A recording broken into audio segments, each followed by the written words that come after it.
uncle. And girls.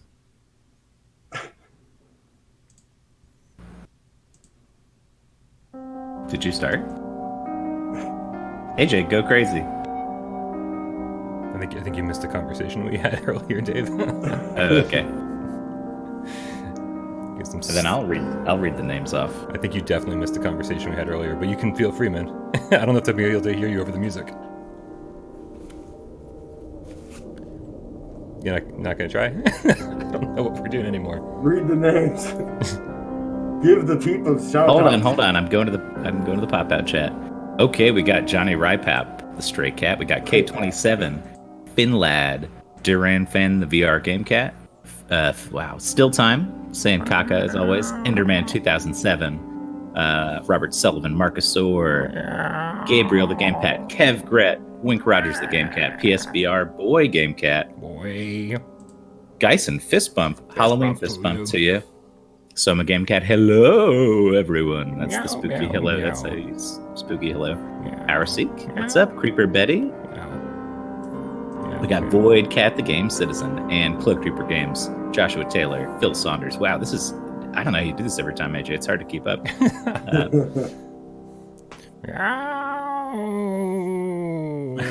Spooky meow. Also, shout out to Mako XL for Zeus saying hi for the donation. Fuck you, get out of here! All right, let's get this show on the road, guys. How about that? Let's go. All right, this is PSVR GamesCast Live. We film every, what night is it? Thursday night at 6 p.m. Eastern, even when it's Halloween. My name is Bryan Paul from this channel right here without parole, and to my far, far, far left, that right there is AJ from not only this channel right here, but PSVR Underground. Are you okay, AJ? Is everything all right? Too much pipe smoking. Too much candy corn. Not good for This is what happens when you eat too much candy corn. Uh-oh. I think we just lost him. I think we just lost AJ. Whoop. Oh, wow. I don't want to know what he's doing behind that camera. I definitely want to know. No, it sounds lewd. Oh, there he is. Totally unexpected. AJ from PSVR Underground. Happy Halloween, everybody. Let's go, cats. Woo! Happy Halloween indeed, man. And then, of course, right here in the middle is Dave from Davestation VR. Man, the text under your picture is slightly off, and my OCD is going insane here. It's fine. It's just a little spooky. Oh, yeah. It's unsettling. It's spookily off-centered. Yeah. It's haunting. Why did OBS do that? No one knows. Happy Halloween, everyone. Fun fact, I'm actually less hairy when wearing the mask. Uh-oh. We got Mako. Big money Mako. Fuck you, this is my tree world! With a $5 Canadian donation that says, Let's is he go. okay? Is he okay? He looks to be okay now, although if the full moon rises at any point, he could come back. So anything's keep possible. an eye on that moon, guys.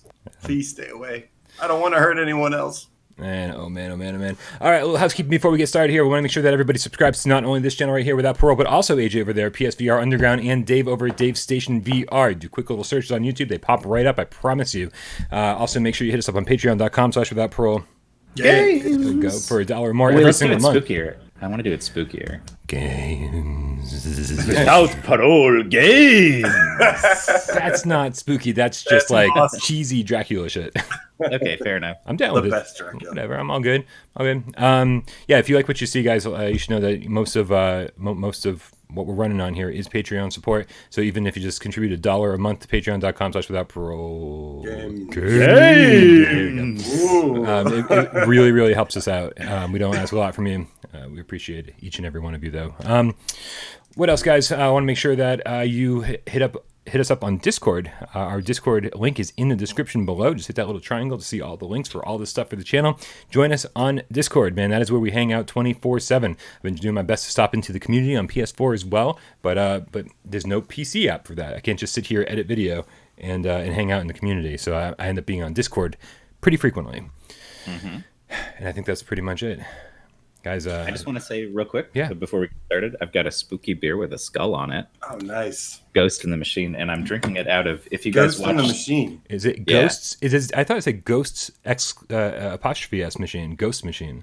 No, it said Ghost in the Oh, Machine. Ghost in the Machine. That's awesome. And then this is that delightful skull mug that AJ got me at Six Flags. Nice. Thank you, AJ. Looking nice. Yeah, it's looking pretty Very nice. I'm glad you got your Halloween party favors. Happy Halloween, everybody. everybody. We have got tons to talk about today. A total, Brian, of about 20-ish items, including some recent news that PS4 Sony has shared, some things on PSVR, some new games to talk about. We have a ton of games. November is stacked, you guys. So we're going to be going through some of those, got some updates on some other current games, and then we're going to, of course, always cap it off with what we are going to be playing tonight, as well Don't as tweet me! what we have been playing. Shout, Fuck you! shout out to wow, that thing goes on forever. Shout out to I Mako know. XL again for the third time in this already very short stream, hitting us up with Canadian $10. He goes, "Where are my drugs? I don't think this is how you get them. Yeah, I've not procured sure. a lot of drugs in my life. I've never once gotten drugs by donating to a live stream. If you want to keep trying, we won't stop you. Anything's It's possible. worth a shot. It Yeah. is. Very innovative. Right. So, first up First with up. the news, we have some awesome stuff to talk about, actually. Sony has recently released their financial report, and congratulations, they have announced that they have sold 102.9 million guys, PS4s, surpassing the Really? PlayStation 1, not beating out the PlayStation 2, which still Yeah, holds the top not spot. yet. They've also, just to put it in perspective, I want to flex a little bit. So that's the second most of all time, right? To compare, the Oculus Rift has 1.5 million, the HTC Vive has 1.3 million, and the Oculus Quest is at 400,000. So can you do me a favor? What was the number again on PSVR? On PSVR, PSVR specifically, they're at 4.2 million. Cool. I thought that's where they were the last time I heard something about it. I I, feel like- thought they were already at 4 million. I feel like Oh no, the creepiest creeper in our chat, Who gave you the right to Oh, tweet me? Creeper Betty. You can leave a message that we'll read out loud. I like the but- animated GIFs, though. I mean, those are the little animations. Oh, I didn't Those even see it. It's all the Those way are on the right totally side. cool. That's a very good one. What's Yeah, I like up, that. Betty? If Thanks, you didn't, Betty. If you didn't know, folks, what? If you didn't know, folks, I was, Jesus, I was going to say cats, and then I said folks, and then facts. That's kind of what came out. You can disrupt the show at any point that you want to with a comment by giving us a donation, a tip, whatever you want to call it. Case in point, Madman in Black gave us $14.99 in pounds. Whoa. What did he say, Brian? I don't know. It's hiding from me, but I will get he to it said right he- now. He said, "Can't stay. Just wanted to say hi, Madman. We love you. We appreciate you. We appreciate everybody. But man, it's always a little special treat when Madman gets to show up because I know the time difference really throws him for a loop with his work schedule. So thank you for swinging by and with a generous donation. So Sony still, despite all these new flashy things coming out, Sony still has a pretty big lead in the VR market, which is great. That's going to be some great momentum heading into the next generation, which is pretty, we're getting close on that. And speaking of next generation, aside from we know that it's already going to be called PS5, right? They've actually also gotten patents for PlayStation 6 through 10. Personally, I'm a little disappointed because I was hoping for the next one to be the PS Keanu, but PS6 through 10, I'm totally cool with that. Let us know in the chat if you like that as well. I mean, I gotta be honest here. Like, Keanu. after PlayStation 3, there was speculation that PlayStation 4 would just be called PlayStation, or just kind of like this ubiquitous title. And I don't think. I think at this point everyone is on board with the number system. There's no reason to change anything, and I'm really happy with just make it simple, man. Like, we don't want to confuse people. I think Xbox.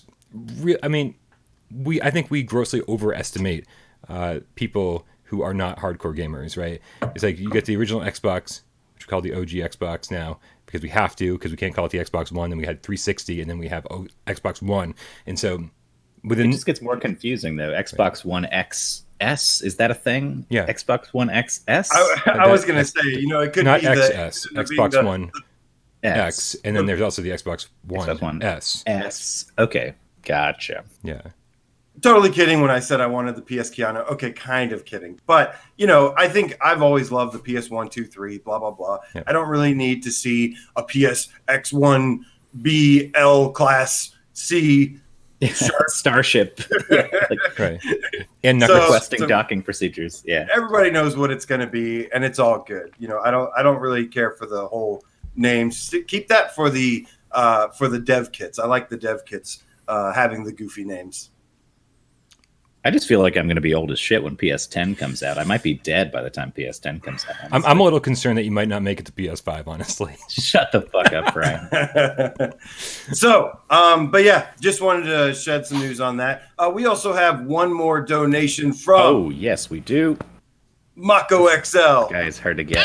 There he is. Okay. With the $20 Canadian. Jesus, Mako, what are you doing? Things must be good over there. Thank you so much, my dude. That's my guy right there. And he says, give $2 to Dave. Kind of out of luck. Sorry. I'll take it. Yeah, Dave has his own Patreon. I got a PayPal account. No, nobody even signed up for my Patreon because I don't do anything on my channel anymore. So I still give you $1 every month, Dave. I don't know. I give you $5 every month, so touche. I'm definitely in the lead. This is great. Yeah. That's awesome stuff. Congratulations, Sony. We love to see that, we are strong in the lead. We want to keep that lead, so please give us some more games soon. Do you think that PlayStation... You covered the sales, right?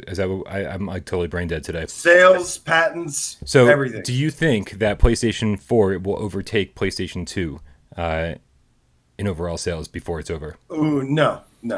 How far behind is it?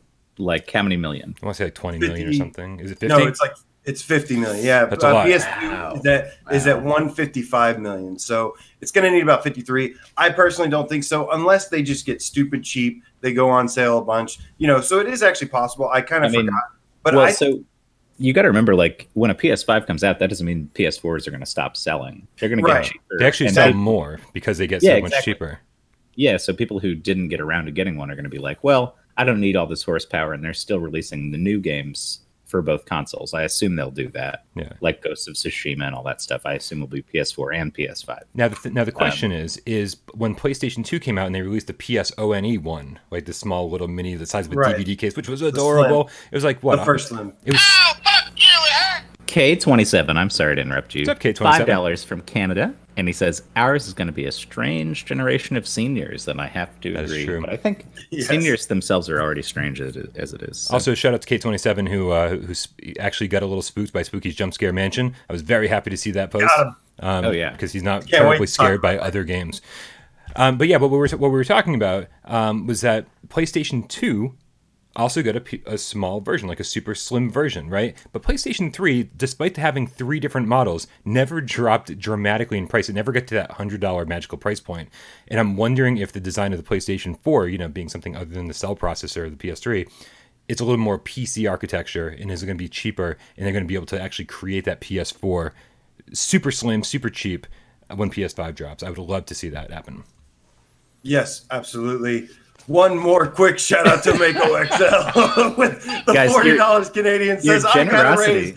And I just got to tell you, Mako, you are giving Bryan a raise right now. At this point, in multiple ways. And thank you very much, Mako. We appreciate you very much. We love you. But at this point, I do feel like I need to send him actual drugs. Just to, I feel like this is what he's doing. And I need to talk to Jeremy. Find some drugs so we can get him over to Mako. Talk to Jeremy. Talk to So really excited to see how the PS5 affects the PS4 sales. I do think I agree where they might do another slim model, another model of it, make it really cheap, and it's going to be good. But moving on. Hideo Kojima recently sat down with Rocket Beans Gaming. Hideo Kojima, for anyone who doesn't know, is the god of making games, who made such titles as Metal Gear Solid. I was going to say a different one, but Metal Gear Solid, Snatcher, the old Cyberpunk game. He's been making stuff since the beginning of time, it seems, at least good stuff. But he was the, I'm going to get the name wrong. Is it the Game Boy Advance when we have to hold it up to the light? Boktai? Did I get the name wrong? I didn't I don't think I played that one. Oh, yeah, it's powered by sunlight. He was like, we want gamers to go outside. I was like, you're crazy, sir. I will buy your games, but I will not play them. That's part of the reason why people love him. Yeah, most notably, he's got Death Stranding coming out, which looks so good. I'm probably going to have to play it at some point. Yeah. And then, of course, he was working on Silent Hills, the PT. But he basically said that in the interview recently with them, he was asked about his experiences with PSVR and if he had any ideas, if he was going to be, interested in making something? And he said, absolutely. He just doesn't have the time right now, but would love to explore VR in the future. Although he did say he doesn't know about making something that, he wants to make something that doesn't make people sick in a 3D space. So I don't know if he's referring to maybe like more of an experience kind of thing, like Durasane kind of went over there at From Software. But, I have this whole theory that I actually believe that PT was being built for VR. I think it was going to be a VR game from the ground up. And that's why it had kind of a very simple, just walking down a hallway mechanic and stuff like that. But that still just managed to scare the crap out of me. So please, I would absolutely love to see Hideo Kojima make a VR game in the future. I don't make it a couple years down the line for PS5. I don't care. But it would be, can you imagine that? Yeah. How freaky that would be? Yeah. Or even if he does something not, horror themed or whatever, like, I don't know, a Metal Gear Solid style kind of thing would be awesome. Those VR missions. And I assume Konami owns everything Metal Gear Solid at this point, and they won't let him do that kind of thing. But, I mean, I will say Zone of the Enders VR wasn't terrible. And if they did want to resurrect some old franchise, Metal Gear Solid VR missions would be so good, and I would play the shit out of that. Yeah. But that IP is still owned by Konami, right? Yeah, yeah. That's what I was saying. You just mean like a similar, right? I mean, if Zone of the Enders is just a remake in VR. Zone of the Enders is it's not for everybody. Let's put it that way. But they took an old IP, the original game. But Konami took an old IP, put it into VR, and basically sold it. And so I'm like, so they obviously have some kind of interest in VR at some point. Like there's some sort of interest, at least to say, hey, let's throw this to the wall, see if it sticks, give it a shot. And we obviously don't really know sales figures on that, but I would love to know how well it sold, and if it's originally a PS2 game. It's been remastered at least once, maybe twice, and but I feel like that was when we all got excited. We were like, oh, maybe Silent Hill 2 is coming, maybe Silent Hill 3 is coming, like maybe Silent Hill The Room is coming. But I'd still love to see that, but Konami has not. I say Konami all the time because that's how I said it when I was a kid. But Konami has not been transparent about their plans for games in the future, especially when it comes to VR. And I wouldn't trust like a new Konami game in VR, like a brand new straight up Konami game, because I haven't seen a good Konami game that came out that's like their IP in a while. I'm struggling. Silent Hill Pachinko. There you go. VR Pachinko machines. That sounds awesome. Yeah. Ugh. Actually, I would drop the thing down and watch it bounce. That would be kind of... But yeah, Just Incredible says if Kojima does VR, it'll probably be totally different from anything he's done in the past. I kind of agree. That's what I was said. That's why I mentioned Durasane. You want this. I wanted like a Bloodborne thing. I was totally fine with Durasane though, even though it was totally not my thing. It was just cool to see them take their first steps into VR, and man, it looked really polished overall too. I also wouldn't take anything that Kojima says too seriously because I think that he's sort of like a bait and switch kind of person. He loves to say one thing and do another, and by saying, I'm interested in VR, but I don't really have time for it. I'm working on other stuff. And then his next project suddenly is a VR project. And you go, holy crap, we didn't expect that because you just told us it wasn't happening. Anything is possible still. I would love to see whatever he makes. I'm very curious about Death Stranding. Everything I've watched, it gets weirder and weirder. And I want to watch other people play it, but I have no desire to play it on my own. Really? I'm very excited to check it out. I don't know what the hell I'll be doing. It's like an amazing backpack simulator. I have no idea. He's got an amazing backpack, I'll tell you that. It looks very heavy. He's got some babies in there and stuff. Conan O'Brien shows up and gives him an otter hat that lets him swim like an otter down the river, which I love otters, so I'm trying to find Conan O'Brien out with that hat. Mako again. Oh my God, this is the most demonic, most Halloween-y we've had yet, donation-wise. Halloween-y. No message. He just says 666 in Canadian dollars. Very spooky, Mako. Thank you again, Mako. We love you. We have gotten an update on Nostos, which has been a game that a lot of us have been keeping our eye on. I recently saw some more gameplay footage from Press Start to Begin, where they showed off, kind of the progress it's been making. And even though the gameplay, the game mechanics, the NPCs, stuff like that is still a little bare bones, this new gameplay footage actually looked really good. You can tell the world itself has been really fleshed out and looks really detailed. But it, of course, this was originally said to be a Q4 2019 game. Obviously, that's not going to be the case. I'd be surprised, honestly, if it's a Q1 or two PS4 game. I kind of think it's going to either be like right at the end of PS4 or it's going to be a kind of near PS5 is when they really get the best version of it, because by that time it'll be more developed. It'll have more like world building stuff to do. But essentially, it's going to be a cross-platform multiplayer game, and so it's going to support both VR and PC VR, PSVR and PC VR. Of course, like I said, the ecosystem looks amazing. They've got all these little animals running around and stuff. And right now, the big focus of what they have in the game is mostly just exploration and stuff. So that's obviously my jam. Like, I love exploration. I loved Xenoblade Chronicles X, and I love like just the look and the whole. Okay, I've got a Halloween soundboard now. Nice. Creeper Betty, once again, another donation, $19.99 in real US bucks. I love tacos and turtles. I think everybody does. But good looking out. Yeah. Thank you, Creeper Betty. Those are pretty cool. You guys are so generous tonight that I feel like the show is like all over the place. We're just all good every 2 seconds. No, absolutely. No, it's I mean, we can't thank you guys so much. And what's up, Betty? It was really fun playing Firewall with you. You're awesome. Yeah. And then we stuck around and played Outer Worlds on Party Chat last night, which was cool too. We're both playing Outer Worlds. Nice. But yeah, so like I said, there's going to be tons of exploration in this. There's actually going to be some survival elements. Lots to do. And I know we're a little bit ways out from this game, but really cool to see this update, and I'm really excited to get my hands on it at some point, or at least just keep seeing more footage of it. Yeah, you got to love dev teams like this that just constantly are super transparent and say, hey, here's what we got for you. We're going to keep showing off any new developments, any new piece of anything really. I'm actually seeing the same thing with the devs of Dash World, who has this open running beta. And I've got it going on my Quest, and every couple days there's an update, and you can actually see this game like firsthand. You can just be playing it as it gets better and better and better. The first time I played Dash World, I was like, it's all right, it's okay.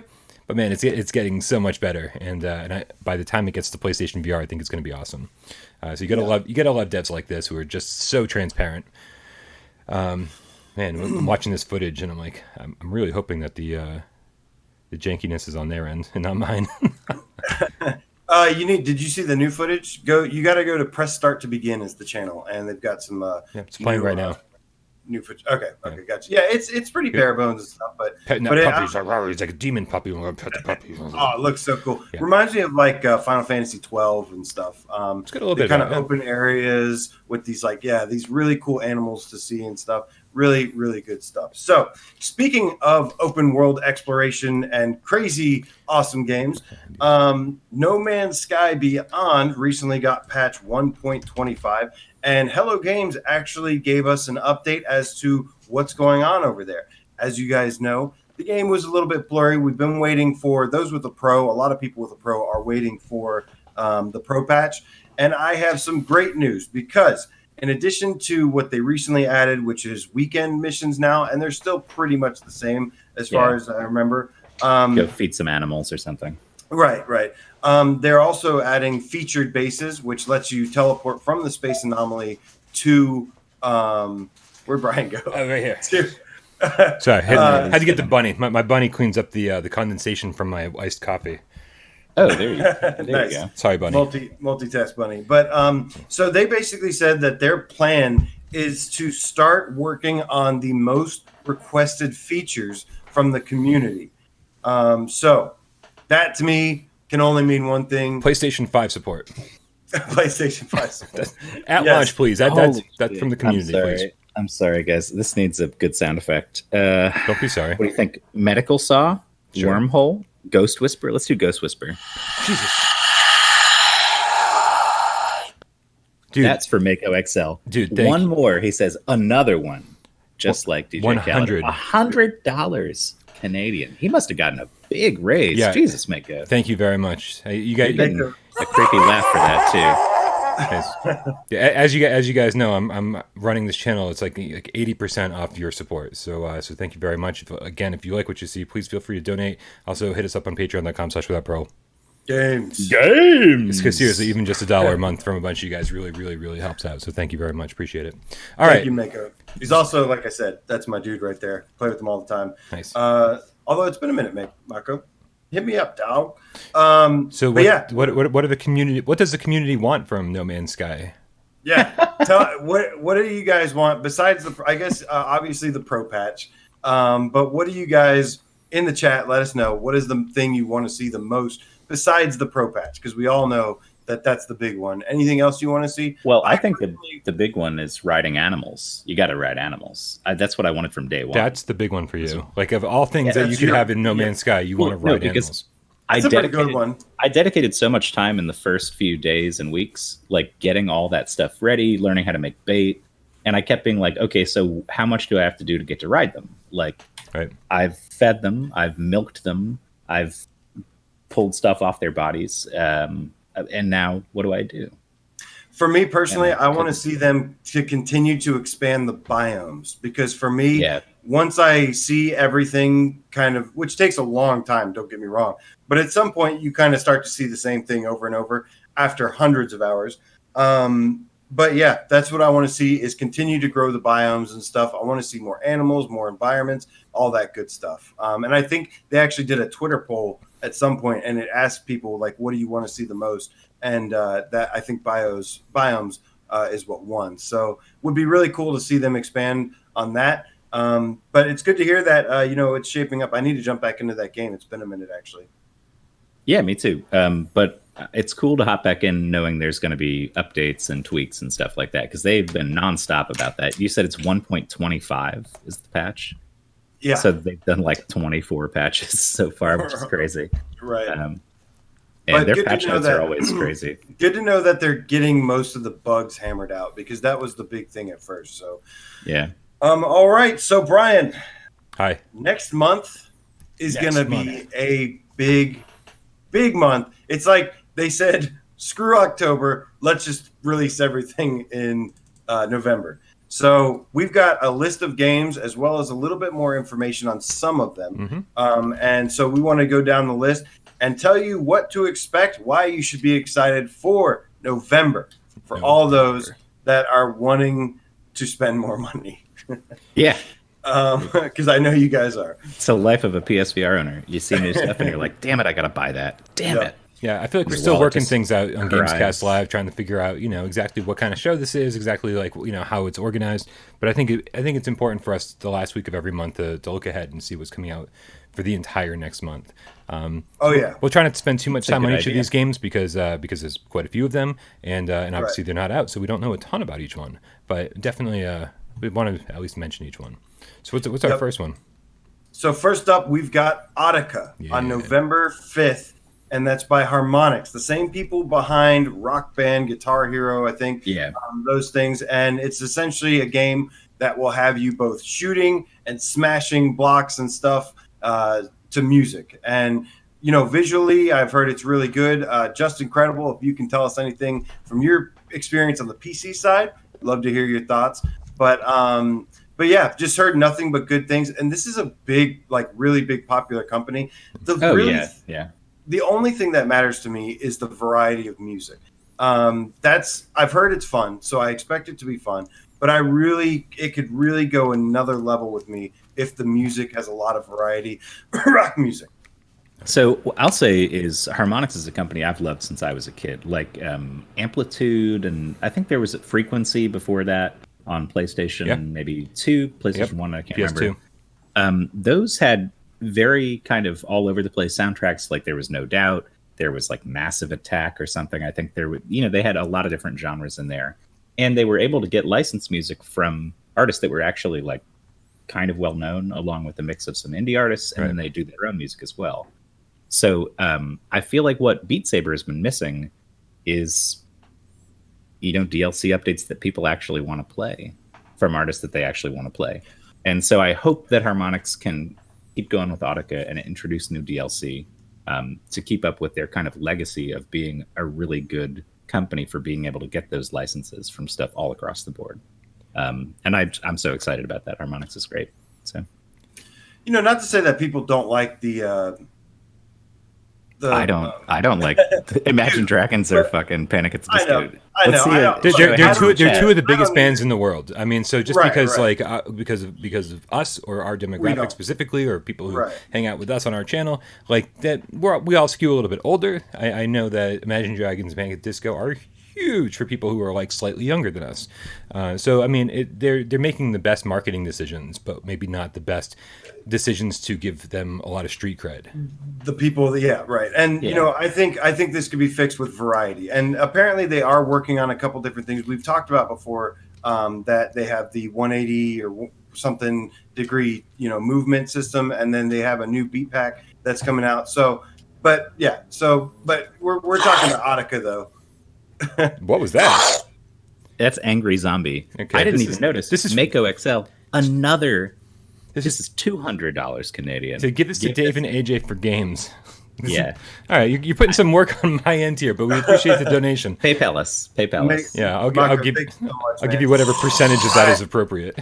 I gotta say real quick, that means a lot, dude, because I spend a lot of money on games. I'm not big time Bryan to where I can get games for free by just snapping my finger and I still buy every game that Jeremy plays. I know. But no, thank you so much, man. And I know Dave appreciates that too. That's awesome, man. That's gonna help me for next month because I love this comment. What's the comment? Spirit of Power 666 says, Mako must be drunk. Someone take his wallet for the love of God. I was a little concerned about that myself. Like, wake up in the morning and go, what have I done? Yeah. And dude, we need to play something again, and I'm gonna give you my phone number so you can call me whenever you need something. Because I feel like I owe you. Audica. So Audica basically to me looks like the bigger budget, kind of refined, polished version of Starship Disco. You know, you're doing the same thing. You've got guns, you're shooting things in rhythm, and man, I am all about it because that was an awesome game that didn't go far enough. It was like this tiny little indie game. You can usually pick it up for a couple bucks on sale, and it's so much fun, but it's over before you know it. And I feel like they could have gone really, really, really far with that game, and I hope Audica takes that formula and goes way further with it. For sure. So next up, we have the long-awaited Golem. And of course, you know, this is going to be published by Perp Games. And speaking of Perp Games, Ray sat down with the audio director, Marty O'Donnell, and had an amazing podcast episode. You guys make sure you go to Perp Games on YouTube. Check out that interview. It's really cool. We're not going to go into every single detail, but just the overview is they shed some more details on it about, you know, he talks about his background, how he worked at Bungie, and, you know, so, you know, the music is going to be good in this game. He also mentioned that it's going to be open world and it's going to be story driven, where it basically takes place about you play this girl, you have an older sister, and then your father. So they're hoping that there's an emotional connection between you and the characters. As far as combat, we don't know, but he did try to say that their goal was to make it several hours long. So as we know, with PSVR, that could be 4 hours, that could be 8 hours. You know, it's probably not going to be 15, 20 hours. But really excited about this game being released, and definitely go check out that interview over on Perp Games. Great job, Ray, over there, always doing God's work. You guys excited for this? Because I certainly am. I'm cautiously excited. I don't know. It's been so long. It's been stuck in development hell for years, and I still don't know enough to know if I'm excited. It wasn't actually let me just say this one thing. It wasn't actually stuck in development hell. Okay. What you saw at launch was the prototype that they showed to Sony, and that was it.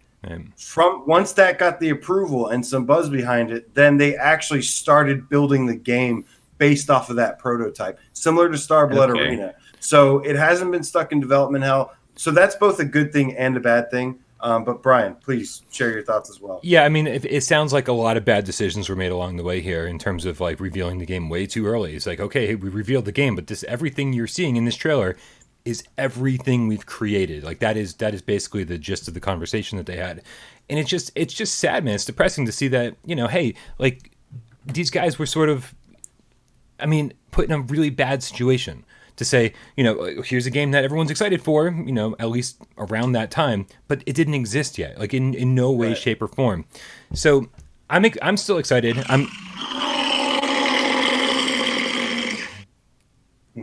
We got a $5 Soma Game Cat donation that says, "Send this to Mako XL for games." So you got a lot of sending. You got to send us money for games. You got to send Mako money for games. Yeah, no, I do not follow directions well. I do not play well with others. I apologize. He's just going to put all this in his pocket. Yeah, I'm putting it into the channel. That's where all my money goes. Where's my donation? I got to get games too. Christ. Is your dog scared of that? No, I tried though. I wanted to see. No, he got really excited and like wanted to play. Yeah, his tail started wagging. I was like, I tried to like sneak out and everything. No, he doesn't give two shits. He'll like, I'll fuck your shit up. Thank you very much, Soma Game Cat. We love you. Thank you so. But yeah, so you're still excited. I'm excited, and the thing is, really, is that I was disappointed pretty much with every turn of this interview. I was listening and going, ugh, ugh. It's just all the keywords you don't want to hear. It's he's talking about down here on this. I don't know if it was PlayStation Experience or whatever the hell it was, where they really started revealing some of the gameplay of Golem. The devs are there is talking about how you lean to move. And I was like, okay, that's you like lean your head forward to move. And I was thinking, and I've been saying over and over for the last 2 years, well, maybe the reason it's been in development for so long is because they're experimenting with different systems or whatever. I knew you were going to be wrong about that. I just knew. Well, and even worse, they confirmed my other big fear about this. Not only did they keep that locomotion system, and they basically said, oh, we haven't seen anyone else do this. And I'm like, well, there's probably a reason, right? And they say, but they also haven't been checking out everyone else's locomotion system. They're talking about setting a standard for VR, but having not really played a ton of other VR games over the last 3 years. And then the other thing he said that really concerned me was that it's not just lean to move. It's turn your head to turn, which I will tell you the first thing I do in any single VR game is I go into the settings and I immediately turn off head turning. Because because when you're in VR, you want to be able to walk one direction and look all around you without going, oh, now I'm going this way. Oh, fuck, we're headed this way now. And he talked about slow movement speed, and I'm just like, guys, really fucking listen to somebody for once and trust that maybe you don't have the right vision for this game. Fingers crossed that they do. So I have no idea. While I know exactly where you're coming from, I gotta say this interview actually made me more excited for the game. And I understand that there are lots of red flags that we are used to seeing, but I'm still optimistic, first of all, because I know I'm going to have to play it. Right. No, but secondly, there is a game that actually I did prefer the head movement, and it was open world, and that was the Solus project. That was also kind of a slow moving game. So for that game itself, it actually worked pretty well. I loved the locomotion system. So little things like that don't have me as worried, but I do hope, I think if they don't get it right at launch, I can definitely expect to see some patches right after once they get some feedback. And, I really like the team that's behind this. Anytime I hear Bungie is involved, of course we know people from Bungie worked on Moss and they're over at Polyarch. Of course, different people. This is the audio director. However, he still has a role in the creation and development of this game, some of the ideas. So lots of stuff that I'm still very, very excited for. I love hearing that it's open world, that they're aiming to make it several hours, and that it's very story driven. Yeah. All right. We got one more from Mako. This is crazy. He says you got to stop here. And I think that's good. Mako. Whoa, it's still going. This crow sound is still going. Okay. $4 Canadian. And thank you. Thank you very, very much. And please stop there. We appreciate it. We really appreciate I don't you. want to put you out of business or not out of business. Congrats on your raise, by the way. Put you on the street. But man. Let me know if you guys are hiring. No, I'm kidding. So our Seek the Game Cat right in the chat just said the guy was just the audio director, but it wasn't like a ridiculously big team. It wasn't like hundreds of people. So like 30 people, and he said even now it's like just a couple people polishing it up. So it's like the team is that's working on Golem is down to like 3 or 4 people maximum. And so all these people like know what's going on. This isn't like the left hand doesn't know what the right hand is doing situation. This is absolutely a situation where everybody's sort of involved in everything. It seems like a very hands-on company where everybody has some kind of input.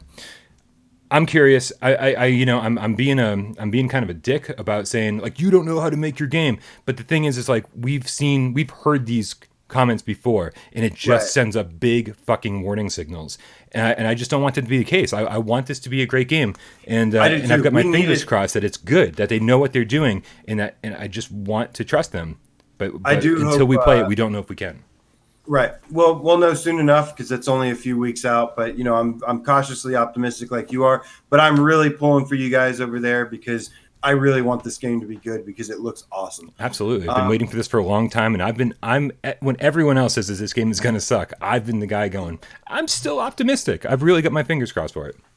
Yep. Well, speaking of awesome, Fast Travel Games has a game that's coming out November 14th, and it's going to be only $14.99, and that's going to be The Curious Tale of Stolen Pets. Brian. Hey. I believe you have some things that you can say about this game. Well, I got to say that I love coffee. I also have to say that I've been sick for like 3 days. Right, we did the Honor and Duty meetup last night, and I was like, oh, I got to get myself into the mood to play this, and I did. I had a great time. It was a lot of fun. But like, man, just getting any work done around here has been really difficult because all I want to do is like lay down and just like watch horror movies from bed and snuggle with pillows and stuff. And so instead of doing today's top 5 list, I'm very, very sorry about that, guys. We actually had a really cool one planned. It might come up tomorrow, but it's just going to be kind of off season. I don't know. Hopefully you'll still like it. Yeah, but people will still be in the Halloween spirit. I hope so. I'm in Halloween spirit all year long. But so last night I was just like, I couldn't get myself to do anything.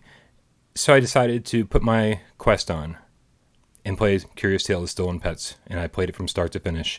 In one sitting. It's Fast Travel Games hooked me up with a review key, and I gotta say that this is the most immersive world of the year. Really? Fucking.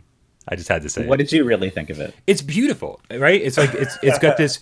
It's funny because everything looks like super sharp and beautiful, and like you just turn the world, and it's sort of like puzzles. You're looking for the pets in these little islands, kind of like floating areas, right? And so you're spinning around, looking around, you're collecting coins that are hidden around the area, and solving like mini puzzles.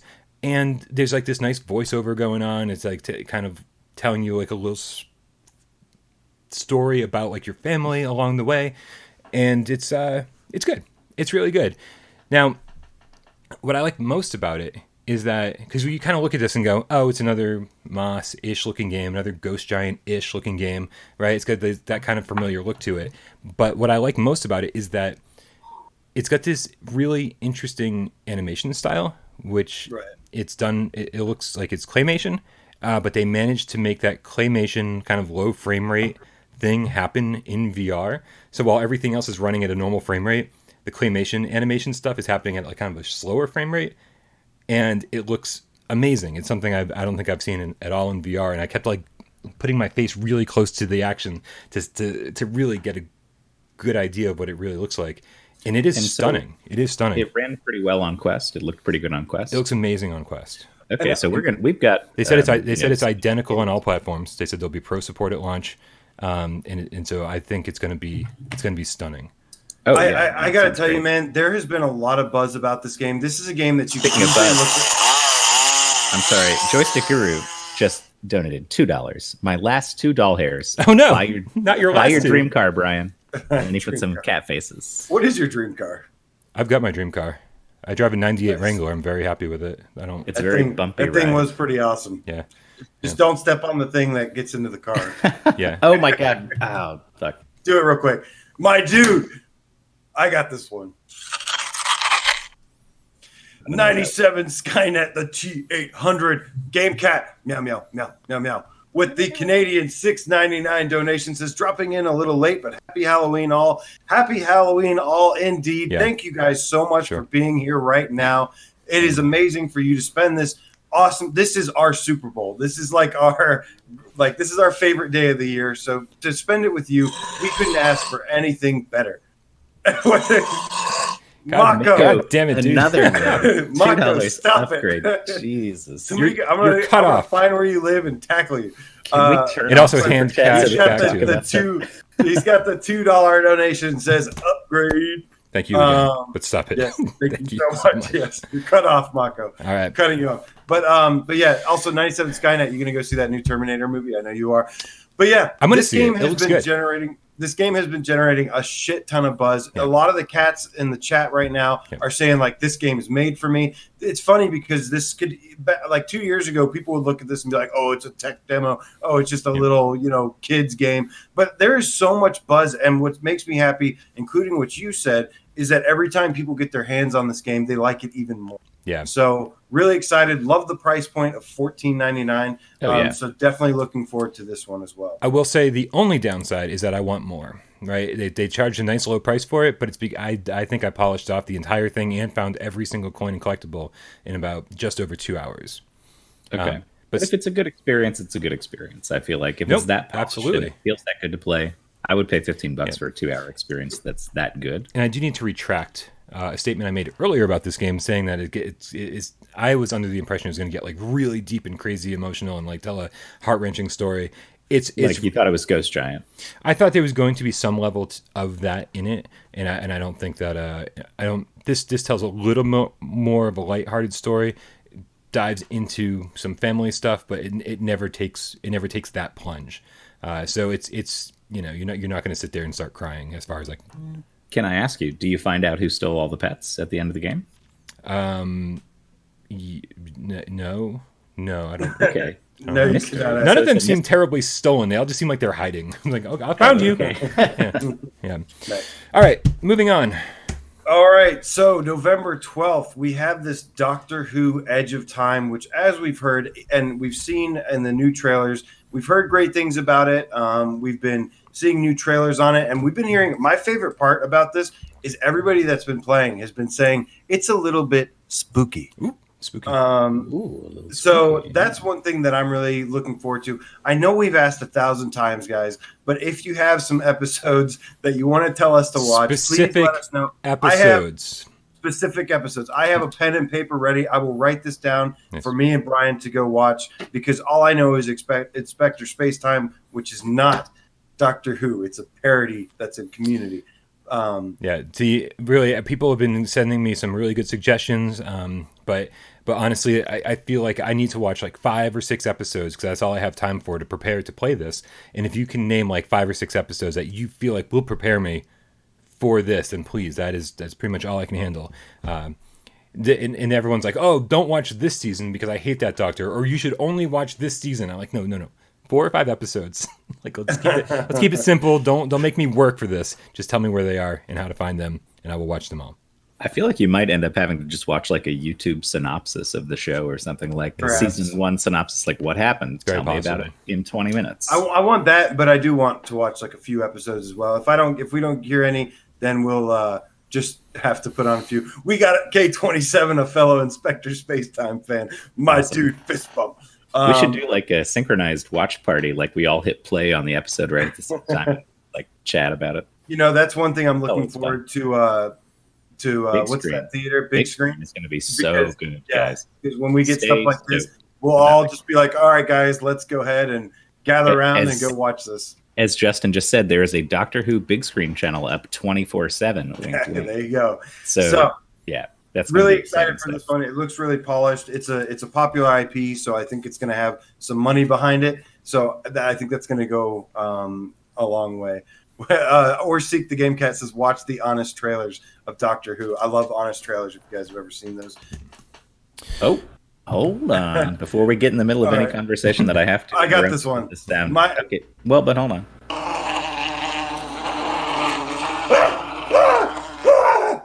My dude, Jeffrey Condyle, with the $1.99 donation, says that Community reference, Troy and Abed in the morning. Love that show, man. Anybody that hasn't seen Community, that's Dan Harmon, who works with Justin Roiland on Rick and Morty now. Dan Harmon is like genius, dude, when it comes to like writing and breaking fourth walls and all that. And you have to watch seasons 1 through 3 at least of Community. Thank you, Jeffrey Condyle. Freaking love that show. But yeah, excited for this thing. You guys ready to talk about the next one? Yes, we may. So, last Labyrinth, which we've talked about a few times. I'm very excited about this game. I know there's something that Dave does not like, which is it's going to have this mechanic of saying yes and no. with your head. And I so can get over it because it's got a good pedigree. Like these people worked Right. on Shadow of the Colossus, Eco, like all these good right. games. So I'm fine. We'll see what Well, happens. It I looks am good. happy to hear that because I do think this game looks pretty sweet. I almost, but anyways, Fucking yeah, sweet. It sounded like it said pretty frickin'- frickin'. yeah, Frickin', yeah. I don't like I don't cuss a whole lot, but I'm excited right now. It's There we go. Halloween, and yeah, I can't wait to play some scary games later. But Hook me up with that sound effect, David. I got to read this one. Oh, wait. Okay. Hold on. This one comes from Halloween-y. Secrets of a £2 donation. Says Brian for My Chemical Romance reunion gig in December. My ex just sent me a tweet about that, and I was like, yeah, I'm definitely on board. I know that I got to check out what's going on. I know it's just one gig on the West Coast, or is it a whole tour? Man, My Chemical Romance, one of my favorite bands of all time, and they really, really, really need to stick around together and write another album. I just need more. That's all I need is more. All right. Thank you very much for the donation, Secrets of. Last Labyrinth, like Dave said, great team behind it. Yeah. And of course, it's going to be coming November 13th, I believe, is the initial release date. And yeah, I love the dark and gloomy atmosphere. I love that Stephanie Houston's doing the voiceover on this, who did Quiet from Metal Gear Solid. I'm just hoping for a good, we'll get into Blind Spot, but I'm hoping that it's just a good escape the room kind of game, one that I can relate to, one that you don't have to be a hardcore, like want to like destroy yourself escape room kind of guy, just a casual escape room game. Casual escape room game. Yes. Sure. All right. That's what Get I out mean. if you want to. You don't have to get out. I'm an escape room casual. Cash. Yeah, you hang out in the room if you want. Yeah, Just chill. We'll got a beer we'll in send there you for snacks. Yeah, for sure. Well, in this game, it looks like if you hang out for too long, then like a pillar of spikes is Oh, okay. Hold you may on. not want to do that. Mako, he's donated so much, and I'm not going to ask him to donate anymore, but he said shots, Dave. And Mako, you've done a lot tonight, and I will take one shot for you. All right. Dave, take another I'll one be from right me back. as well, please. I'm not taking two right back to back. Maybe later. But yeah, really, really excited for this game. Can't wait to talk about or get our hands on it for sure. Yeah. Now, of course, people that helped it with the Kickstarter will get it first, I believe. So I was going to, and then they said this is for PCVR only, and then they changed it like last second, I think, and said, well, now it's PlayStation. And I was like, what? Like, so I kind of missed out on my chance to do the Kickstarter, but that's okay. I'll just get it day one. We also have Deemo coming out, which they've been. Wait, I wanted to introduce Deemo. Damn it. No, please take a take shot. it away. Please Well, I'm okay. So I'm really excited about this one. I don't know if you guys have heard of or played any games by Rayark. They do a lot of mobile rhythm games, but a lot of them have come to Switch as well. And so I've played a lot of Voez on Switch, which is one of the better rhythm games that you can get. And Deemo looks cool because it's all about like piano-based music, right. which is kind of an interesting twist on the rhythm game thing. And it's got this sort of like kind of haunting, gloomy atmosphere. Looks kind of dark and atmospheric.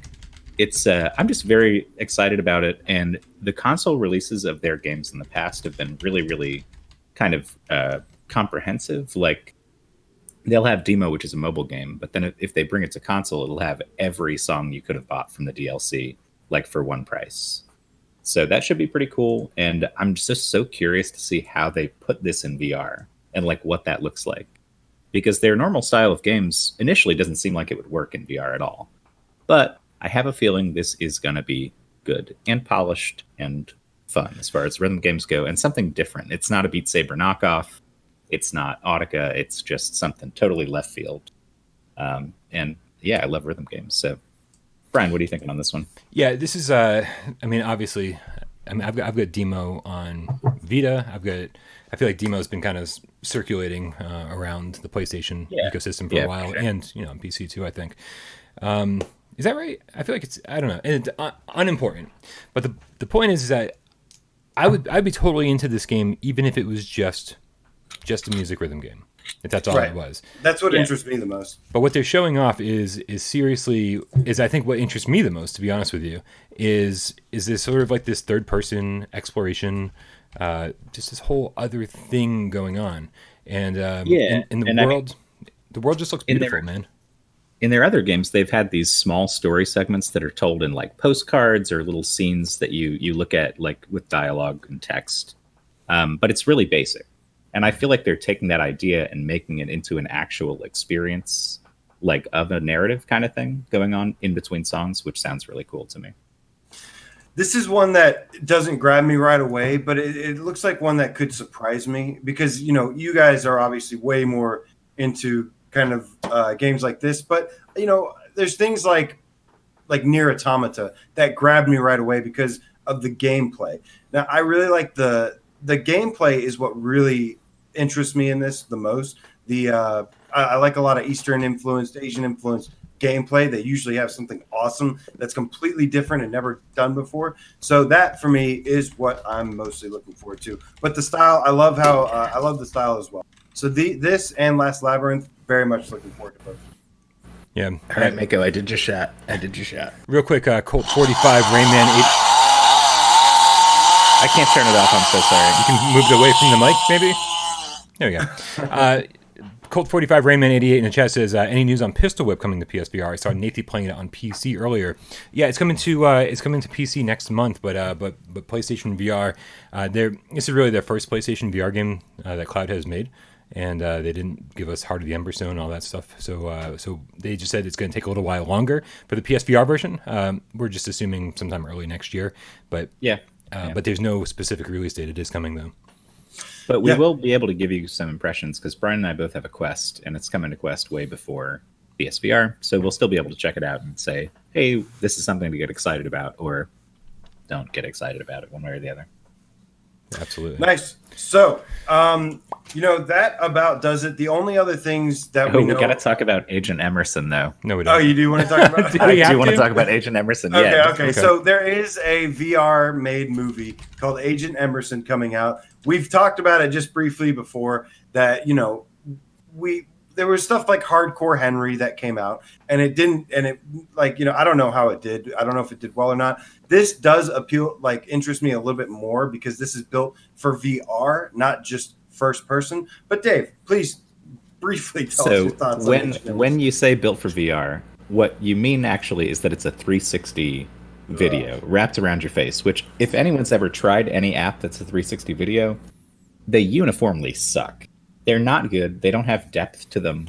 And is this just 360? There's no VR element to this at all.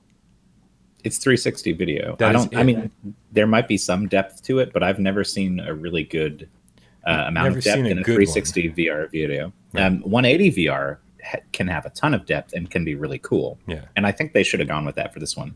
Because like they're showing these scenes where, you know, you're having a sword fight that looks super B-movie cheesy, like just like, you know, ching, ching, ching, ching, first person. And why would I want to look behind me in that situation? Like, what's the point of me being like, oh, what's going on back there? When I'm having a sword fight 1v1 against somebody straight on. So I feel like they made a big mistake doing 360 video for this, but we'll see how it plays out. It looks cheesy as hell. If you like bad action movies, you might get a laugh out of it. I do like bad action movies. A laugh out of it. So it's possible.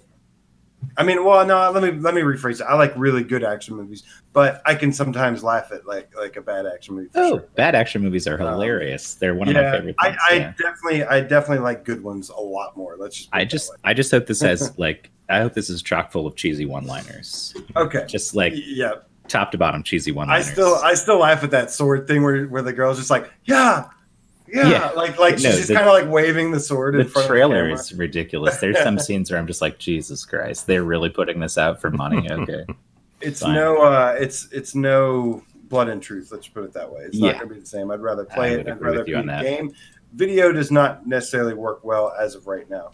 So the other thing is that we actually believe that there is a possibility that Contagion VR will finally get its release in November, because I believe they passed their certification finally, I think. Is that right, Bryan? Sounds like maybe that's the case.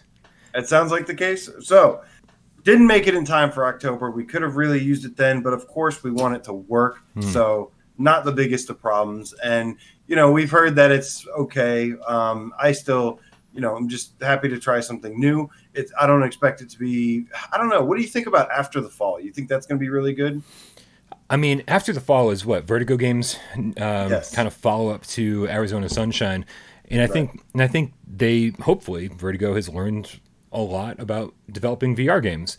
It looks like they have from the trailer, honestly, because it looks way better than Arizona Sunshine. Graphically, mechanically, everything. And I feel like that when they made Arizona Sunshine, it was made, I mean, this isn't an I feel thing, this is an actual thing. When they made Arizona Sunshine, it was made with teleportation. And then full locomotion was kind of implemented later. So that's why you constantly get kind of, stuck on edges and it just feels a little bit clunky. And I think after the fall, they're obviously designing this with a much bigger scope and a lot of some crafting elements involved, and it's just more of a fully realized game. So I think after the fall is like the one we're looking forward to the most in terms of these kind of games. Right. Contagion still looks pretty good. I'm hoping it's just some fun, mindless zombie killing stuff. Of course I'd want more, but I don't expect like a whole bunch, but the thing that excites me from the trailer is, we've gotten a lot of zombie games in VR. We have a shitload of zombie games in VR, and I'm sure we'll get more. But those are like one zombie's over there, one zombie's over there. They're kind of like spread out. They're not really swarming at you like World War Z style.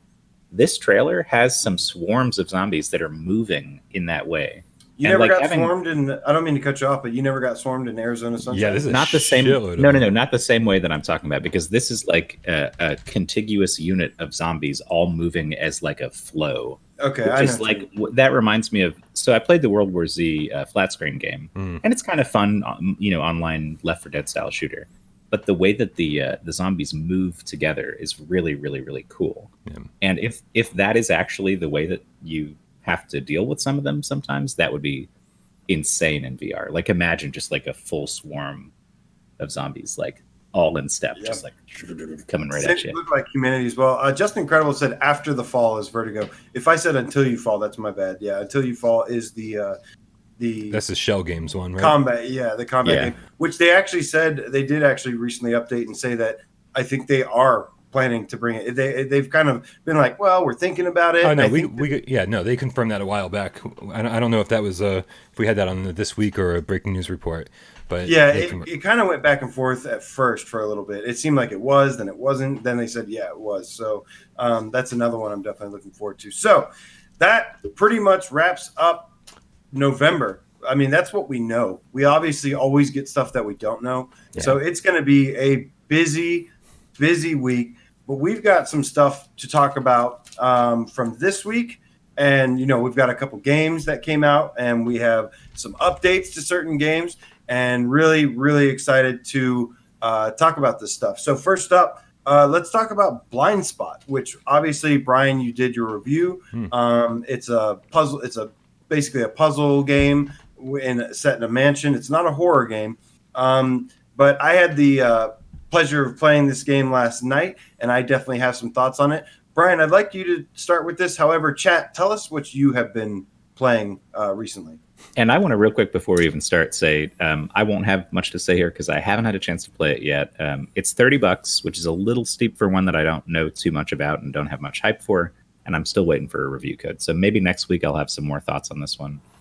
We'll see. But. Yeah, to kind of piggyback on that a little bit, Dave.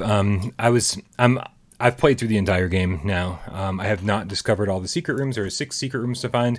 And I guess once you've done that, that'll kind of be like, oh, you've seen the entire game. I've only seen a couple. And so for $30, it does seem a little steep. But it comes with the promise that, hey, Chapter 3, a whole third of this game is not yet available. I don't trust chapter games. None of us trust chapter games. None of us should. Exorcist. You know that. None of us should. But the developers are saying it sounds like they're already pushing it through certification right now. It sounds like it's done, and they're saying basically December. So it's not like they're saying, oh, in 6 months you'll get this. They're basically saying in just over a month you'll have Chapter 3 for free. And again, that's like 33% of the game. I don't know. I think I said 20% or something. But like it's to launch a game. In my book, they should have released this for $20 and then charge $10 for the DLC. Right? Get more people in the door. Say like, oh, this is really good. I really enjoy this. And then say, okay, now if you want more, then here's some DLC for you. And they would have gotten the same amount of money, but they would have actually gotten more people to buy the initial game in the first place. Now, as far as the game's concerned, I love this game, man. I really do. I think the music is great. The graphics are great. It's definitely, airs on the blurry side, but as far as, detail goes, all these rooms are really, really detailed. Well, everything has reflections. Can you give me and everyone a quick, what is this game? Besides we like it, we don't like it. What is the concept? It's basically just, I would call it an escape room style puzzle game, but it's kind of escape room light. It's not all these convoluted puzzles. It's very much casual escape kind of room. A casual escape room kind of style game. It's not, everything makes sense when you find out the solution. You go, oh yeah, no, that makes perfect sense. So escape room, but escape room light. And I love the variety of the puzzles. You don't go from one room to another. Like the first one has you pulling switches, and the next one has you turning mirrors, and the next one has you, cleaning a bathroom, looking for hidden messages. There's a lot of different style puzzles, and I love the variety in it.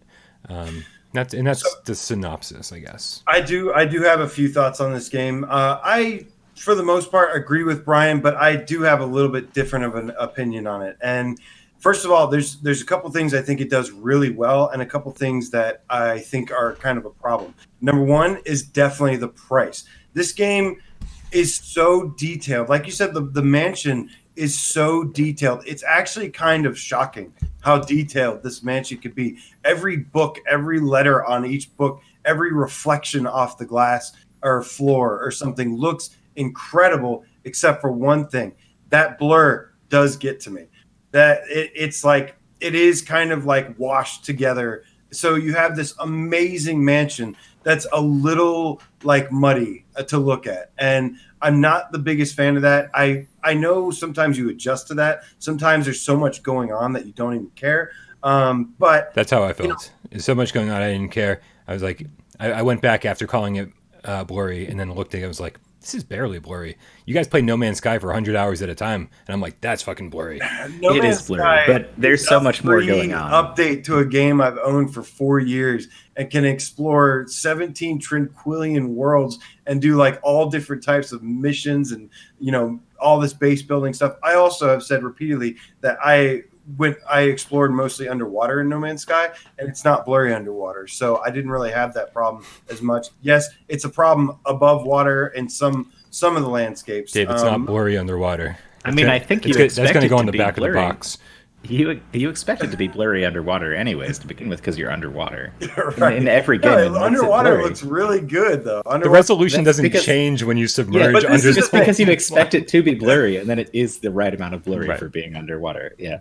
I thought it actually looks more clear underwater. I don't know. Maybe spoilers. The entire game takes place underwater. I wish. Apparently, that'd be cool. So no, but okay. The other thing is the movement speed, which I know they said they're going to address. They said that they're going to speed up the movement and stuff. But this game, you walk really, really slow. Now, the puzzles are also. We all know that. I've kind of go back and forth on puzzles. I don't usually like them, but I love Zing. I love Transpose and Red Matter. This game is actually, this is probably one of the first ones where I kind of wish it was a little bit more difficult. I didn't have any problem. You said it took you 2 hours for the first chapter. Yeah, two each. It took me 1 hour to get past the first chapter. And in terms of the blurriness too, you had said in the review that you didn't like how all the story goes through the mobile phone, and you're texting every time you complete something. You get a new text message to respond to. I actually didn't mind that as much, because I'm kind of wanting to know what happens, and also this is one of the few games where you're reading stuff and it's really clear. They did a great job where you can read stuff on the phone and it's really clear. So I had no problem sitting there having to squint or anything to make it annoying to have to read anything. So really cool way to tell the story, really different kind of story. Kind of tackles just something around this family. But to me, I don't think I would want to pay more than $15 for this game. If it had the chapter 3, maybe 20, 25, but this is the Achilles heel of this game, is the price. I think it's a good game. It's actually very refreshing to play this game. And I also really love the soundtrack. How can you be mad sitting in this mansion listening to this soundtrack? Yeah, well, it's like it's like the classical music of like puzzle games in some way. You guys are making me want to buy this now. But I'm not mad paying $30 for it, but I just don't think anybody needs to break like down doors and stuff or spend the only money they have left on this. So I hope you wouldn't for any game.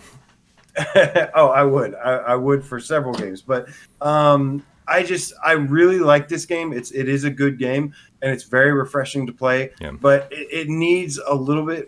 It needs like a little bit of a couple things. It needs some more content, and this. Like I said, I really hate that the blur of everything really takes away from me personally how detailed this game is, because it's really beautiful. Otherwise, lots of great special effects too. That's one of those trade-offs that I think we're stuck with for now until games get like a pro patch or get on PS5. Because like, for instance, what is that one? The Mage's Tale. I thought those environments were very detailed and looked really good, but everything was just covered in a Vaseline smear of blur. And so you can get away with like good-looking stages, good-looking graphics, but you have to lower the... Yeah, there's a sacrifice somewhere, yeah. Yeah, there's a sacrifice. And I just can't wait till we get to the point where that's not the case. Right, and I think we will at one point. Yeah. Just real quick, I've heard people in the comments, and obviously AJ just mentioned the walking speed. It was never an issue for me because all of the puzzles are very kind of self-contained. You're never picking up an object from one room and heading to the other side of the mansion. Like you're always sort of pushing forward, and if you don't see what you're supposed to see or what you're looking for nearby, I promise you it is nearby. So there's never a point. You're always in a room and you're just kind of walking around that room. Yeah, slow movement speed is one thing, but the other thing is that not only are we getting a patch for that, but it's just never an issue. It's like there's not a lot of... If you find yourself walking to the beginning of the mansion, then you're doing something wrong. I did that and I regretted it because I had to walk all the way back and it was slow and tedious, but I shouldn't have done it. Just keep pushing forward and you'll be fine. I was happier as the game went, kind of compartmentalized the puzzles and the rooms more together and stuff. But at the beginning, you had to walk from like the library back over to like the ballroom or whatever, and like it took me like a minute and a half or 2 minutes just to walk from 2 rooms over, just walking. And so like I'm sitting there like, Jesus, like any day now, can we get to this room? So it does. It was really bad at first, but right after that, like I said, I got sucked into the game, the story, the special effects are really awesome, everything. So overall, I think it's a good game. I can't justify the price at all. Like 20 max for me. Right now, I know you're saying 20 with the DLC, but I'm saying 20 would have been fine for me with what's included, and then obviously another third for the other third. How many hours do you think it took you to get through what's there right now? It took me 4 hours to get through it, but it took AJ like half that time. Well, we all know AJ's the best at video games. Apparently. So. Crazy. Not good. Usually puzzles. Usually Bryan crushes me in this category. I was actually really surprised that I was able to flow through this one so fast. I do have to ask, like when I started playing this game, I was exploring every single corner. I was trying to pick everything up possible. I was looking for collectibles, and then like there's not a whole lot of reason to do that. And obviously you didn't find any of the secret puzzles either. There's 6 of those, and so there are reasons to like take your time and explore, but there's not a whole lot of like collectibles, that kind of thing. It's not really that kind of game. Yeah. I will say one of my favorite things about this is I love like one of the first puzzles you run into is that library, and you go and you pull a switch.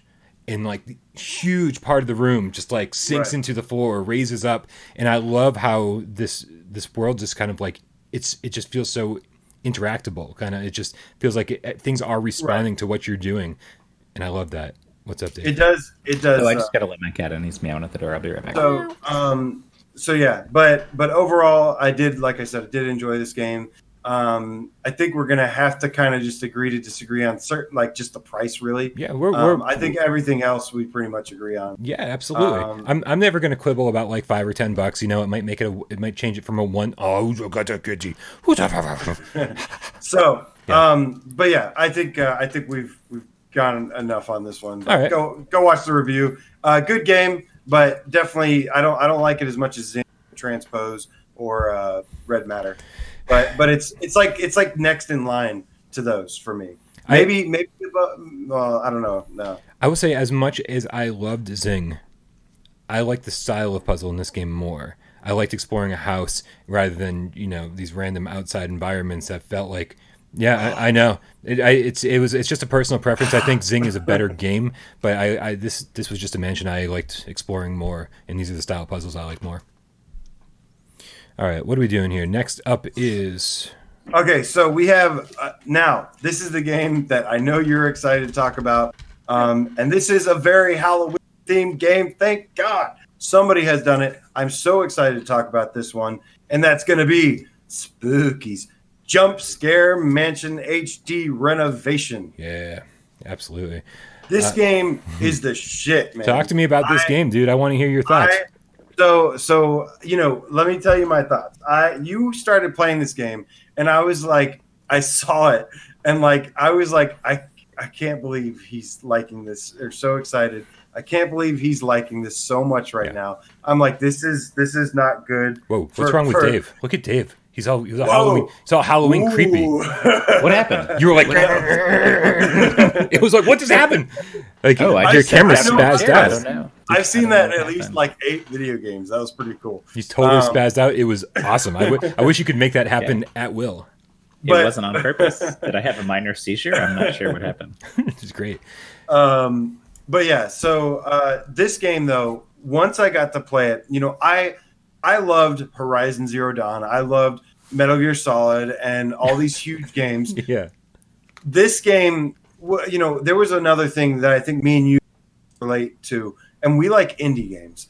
And this game reminds me. I like indie games too. What are you talking about? I'm sure you Don't do leave too. me out. I'm sure you do too, Dave. Okay. Us three like indie games. Well, we've talked about it before. Not a lot of people I know what Curses and Chaos is. Chat, does anybody know what Curses and Chaos is? You're going to be surprised. Lots of people. Here we go. Here we go, Hit Chad. it, Dave. Whoa. That's for Bell Ramio, the game cat. 20 pounds, I believe. Does this game have jump scares besides in the name? Then it's a no-no for me. So I assume that means we've moved on to the Jump Scare Mansion. Jump Scare Mansion. Yes. Absolutely. Bell Ramio, thank you so much. Yeah. We appreciate you and love you. Thank you for your support.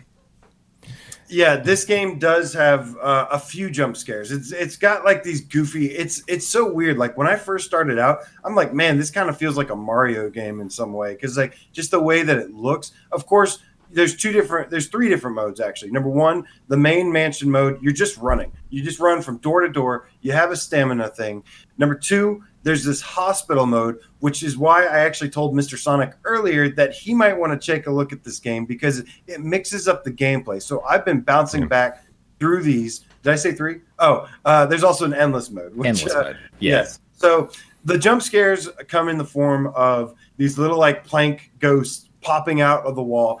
They don't usually scare me, but there have been like 1 or 2 that got me because of the sound effects. Sometimes they just go like click, click, click, click, click, click, and those don't do anything. But then there's one that's like sudden, like whoa, and then that one will get you. So when you're running, what I'll say is those jump scares when you have a creature chasing you. Yeah. And what I liked is I only got to I think like the 250th room in the normal mode, and there's like 1,000 rooms. So I'm sure there's a lot of stuff I haven't seen yet. Right. But at first I was sort of like. First, I was sort of like, okay, this is getting tedious. I've seen this room a million times. I've seen that jump scare a bunch of times, whatever. But then as they start introducing new creatures that chase you, like that fucking caterpillar guy. Yep. Oh, the caterpillar is so fast, man. And then once you get into like that area where it's like a Silent Hill school and your face has a flashlight on it, then I was like, okay, this game is introducing some cool new stuff now. Yeah. And they start messing with your vision. And once all that is in play, and you're already so freaked out because you're getting chased, your screen looks all crazy, the rooms are dark, and you have a flashlight, then the jump scares get you right in the ass. You're like, oh my God, that fucking cardboard bunny just fucking freaked me out or whatever. Like, see, those were getting me at the beginning anyway. In a certain way. Those were getting me at the beginning anyway. You're just trying to get from room to room to room. At the first 25, 35, 40 rooms. It's just First 100 rooms you're are just just sort of sailing like, through. eh, You're totally yeah. just sailing through them. And so when you're trying to just go from one to the next, and you're waiting for something to happen, there's a small amount of tension that builds. And when it just jumps out right in front of you, as stupid and ridiculous as it sounds, this cardboard cutout just like boom right in front of you. It's a silly like jump scare that isn't. Yeah. These are the kind of jump scares people complain about. These are like the unwarranted ones, the ones that are undeserved. That there's not a lot of build up for. But then when, just as you were saying, Dave, later on in the game, when some serious threats start to appear and you have to learn how to maneuver those threats and learn how to deal with different enemies, you're very frequently worried that you're going to die in this game. And you're like hundreds of rooms in, and then boom, that thing jumps out and you're like, God, that really got me that time. And I think too that part of the way it's structured, like gameplay mechanics wise, you see the same room a bunch of times in a row. You walk through a bunch of rooms that don't have anything in them. Right. And so you get lulled into this sense of like, okay, I'm just going to walk through another room again. And so it can seem boring, but then it gets you a certain way because you've been lulled into this false sense of security. Right. And then a little cardboard guy pops out and you're like, Jesus Christ, like I haven't seen anything in 2 minutes. And that's what got me.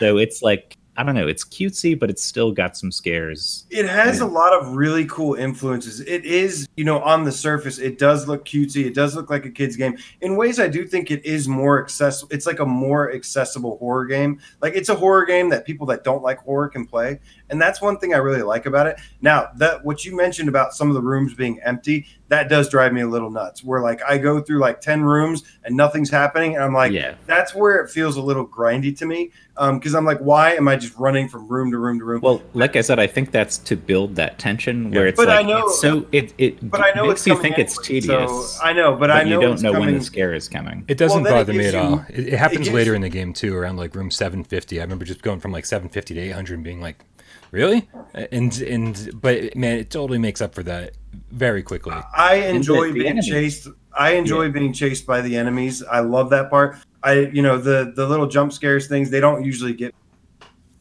But my favorite part of that mode is being chased by the bigger enemies, and I love the music and the whole retro style it's got going on. Yeah. But the hospital mode is where I said I love this game. Really? Okay. Yes, because it's not just run. There's actually like this hospital that you explore. And as you start finding, you find these little things, you pick them up, you're like, I'm probably going to need this. And then you find out where you need it, or you see something that you can't interact with yet, but you see that you can do something with it. And then you go explore, and then you grab the item, come back, and then do it. And it all kind of interconnects. There's like, a basement that you go down and stuff. Yeah. And like, there's the Silent Hill fog. And like, For sure. this is very much the beginning of the hospital. So it's not that big of a spoiler, but yeah, like in the very beginning, you get the machine, you turn the machine on, and all the fog turns red and stuff, and everything turns dark. You've only got a flashlight now, and you can barely see. And there's like some enemies just like lurking around and stuff. This part is what made me say I really, really like this game. And I just got to say, between these two games that came out this week, Spooky's Jump Scare Mansion HD renovation with the $9.99 price so tag cheap. Really good It's price is tag. my big winner of the week. For sure. Like you said, I mean, I think some of the best moments in this game come from when they mess with your vision, or when they give you a dark room where you have a flashlight. There's sometimes where you have a flashlight and then you're running from a creature, and then in the final room they don't give you a flashlight at all, and you're just running in total darkness. Yeah. And that kind of stuff is really well done in a way that I was surprised by, because if you only played the first 50 or 100 rooms, you might start thinking, hey, what is the deal with this game? Is this even fun? Do I like this? Once you start getting further on and deeper into the game, it gets pretty trippy. It gets pretty interesting. They start messing with the way things look, just like in your headset itself, which gives me almost like what is that game? Eternal Darkness? Mhm. Was that the one on GameCube? Yeah, where Jeremy they loves started that. messing with your perception during the game. So it's surprisingly good. When I started playing it, I was like, I don't know if I'll like this. And then by the time I got 200 rooms in, I was on board 100%. I'm kind of more of a Dread Halls guy, but I will say I would agree with that. Yeah, Dread Halls is good. If this game, like, looked realistic, it would be terrifying. But it goes for this cartoony look on purpose. So, but there's a lot of stuff that I'm like, wow, this would be like really scary if it actually tried to look realistic and like gruesome. It would be, but it's like taking dread halls and replacing everything with like little cute monsters and stuff. So, except for the monsters that aren't little and cute. There's that one person with the big giant knife who follows you around and busts the door down. There are some that are pretty scary for sure. Now, the thing I love about this, right, is that it really, and we haven't really addressed yet, is that very early on, you're blasting through rooms. Literally, some of them, you're in for a second. You know, some of you can just, you're from one door to the next so fast. Yeah. It's not even funny. You're just like watching the room numbers climb. And then you get to points in the game where the room numbers just stop. And you're basically in a separate area that doesn't even fit really in the core game. You're doing there's a stealth area. There's plenty that like just tell this whole separate story, and you have to get through these that take 20-30 minutes, and then boom, you've progressed one room. And so it's almost like the game takes a break from itself at certain points and to deliver this other little story and introduce other enemies, and then boom, you're back into the game. And you're just like, oh, right, I kind of forgot that I was doing this room thing. Yeah. I mean, the thing that really sold it for me is when they started breaking out of the formula I thought was the game. Just going to repeat over and over, right? Yeah, when I ended up in, for instance, that school that seemed like Silent Hill, it wasn't just go from room to room to room. Each area had other classrooms attached to it, and you'd go in and you'd like read notes about these students, and there was all this like Japanese writing on the walls, which I thought was a nice touch to make it feel kind of more like a Silent Hill, like classic horror game. And you just like see these faint figures, and then you start getting chased by, of course, some spooky ghost child. But it twisted the game in such a way that I wasn't expecting. Like I went into a new room, and then the game was different. I had a flashlight on my face. I could explore these classrooms instead of just running from one room to the next. And that's really cool, like how it upends your expectations as you're playing. Because that's kind of what keeps you in suspense the whole time. You don't know what you're going to get after a while. So, yeah, I think it's for $10. This is $10. Halloween. Kind of awesome. Get it. It's a great Halloween game. Trust me on this one. I was very, very skeptical at first on this one. I really like it. So just so charming. It's got so much charm. It's awesome. This was a game I've been waiting for years. Like I think years. I don't remember when the original one came out, but ever since I first saw this game, I feel like 2 years ago on PC on a flat screen, I was like, man, I can't wait to play that someday. Hopefully it'll come to PlayStation 4. Never in my wildest dreams did I think it was going to come to PSVR, and it did, and I love it. You play the whole game in PSVR. Highly recommended. Awesome stuff. Grab it. It's a one from me, Bob. Bryan, do you have my Rec Room video downloaded? No, I never got it. No. Okay, can you get that from the Discord real quick? I mean, from Drive real quick. And then in the meantime, we'll talk about an update for Honor and Duty. Oh, yeah. So Honor and Duty recently did get a new level where it's a castle. It's a Halloween themed thing. Of all games, I love it when some game that isn't known for being like a horror thing or something participate in the festivities. So I know Bryan and the Cats went out last night and played a bunch. I played some Sunday, and there was actually Sunday morning. There was a lot of people on playing, and that was really, really good to see and really encouraging. And so this new castle level has pumpkins all over it. It's dark. It's at night. It's got it's really well designed. It's capture the flag or capture the point, the control point. But really? Because I never played that mode on it. When we played the other night, we only played Team Deathmatch or Free for All on that stage. We never actually had a capture the flag on that one. But here's the thing that makes it awesome. Each control point is up at the top of a pillar of each castle or whatever. So you've got like a castle on each side of it or whatever. Or like a staircase that you go all the way up, big cylindrical staircase, and each control point is at the very top. And then, of course, there's like windows on the way out. So you're like running up the stairs, you're stopping at the window to shoot at people, then you're capturing the control point, going back down, run to another one. And just the balance, the layout of everything is really well done in this level. And I had a lot of fun. And like I said, I jumped in just solo by myself, didn't tell anybody I was going in. Well, I did, but I didn't know anybody that was playing. And played with a bunch of people, and it was a lot of fun. Yeah, the free-for-all on the castle map is insanity. I mean, the It's just- free for all on any map we played was bonkers. Yeah. Like you couldn't survive for more than 4 seconds, and sometimes. So my initial qualm with the original Honor and Duty was the spawn points, and I will say in free for all, still in D-Day edition, Could use some work. there's some bad spawn In that points warehouse, because like. yeah. Yeah, Especially in the warehouse. in that warehouse. and it's bad. definitely in I the would castle either map. spawn right in front of or right behind somebody repeatedly and just get Yeah. killed. And it's still fun. You're still just fooling around with your friends. Like everyone knows Geison's going to win anyways. That's totally Geisen, true. no matter Yeah. what. Yeah. Geisen always. And I was like, Geisen, how are you so good? And he's like, I just shoot people in the head. And I was like, oh wow, great. Okay, I'll just try that. In all fairness, right? It is true He does. because if you hit somebody in the head, it's a one-hit kill. And man, and I was so happy every time I managed to pull off a headshot because I'd shoot somebody 3 or 4 or 5, 6 times in the chest and be like, nope, still nothing. I'm like, Yeah. why are you not dying? So I thought it is. Rhodey was Terminator, man. Rhodey would not die. I shot him so much, and he just kept killing me. This is absolutely a game about headshots. It's like most Yeah. first-person shooters are, but this one it just feels especially like Definitely that. wouldn't go for it. Luckily, they have big blocky heads, so it kind of makes it easier. But I really enjoyed this map for sure. Yeah, I had fun it playing was with all fun. the cats that joined last night. So thank you everybody who jumped in. We didn't really flood the servers like I expected to. I thought we were just going to have 50, 60 people just playing tons of 16v16 matches. It was, at first it was just like 4v4 and then like it built and built and built and built. But man, it was a lot of fun. I'm so happy to hang out with everybody. Yeah, I had a great time last night. I brought everybody. I brought my team coming down through. every time possible. It's just Oh, me too. My of KD course. ratio That's is what we're here horrible. for. Yeah.